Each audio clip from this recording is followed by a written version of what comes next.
এখন ডিএনএ টেস্টটা করতে হবে।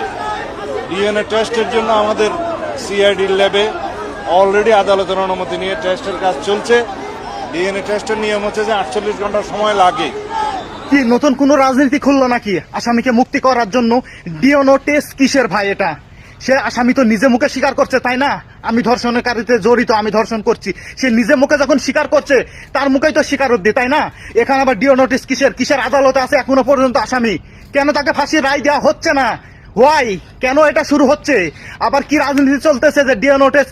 দর্শক, ভিডিওটা প্রচুর পরিমাণ শেয়ার করবেন, আপনারা সবাইকে দেখার সুযোগ করে দিবেন।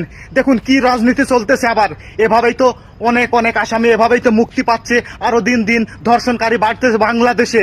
এটার একটা কঠোর আইনমন্ত্রী বলছে 1 সপ্তাহের মধ্যে তদন্ত প্রতিবেদন জমা দেওয়ার জন্য। কিসের 1 সপ্তাহ, কিসের 15 দিন রে ভাই? যেখানে অপরাধী অপরাধ স্বীকার করে নিছে সেখানে আর কিসের 1 সপ্তাহ, কিসের 15 দিন? আজকে এই মুহূর্তে কার্যকর করা প্রয়োজন ছিল। 1 দিন 1 ঘন্টার ভিতরে ওর বিচার কার্যকর হওয়া উচিত জনসম্মুখের সামনে। যেদিনই বাংলাদেশে এমন বিচার ব্যবস্থা চালু হবে সেই দিনই দেখবেন এই ধরনের হত্যা, এই ধরনের ধর্ষণ বাংলাদেশে বন্ধ হয়ে যাবে। আপনারা কি আমার সাথে একমত?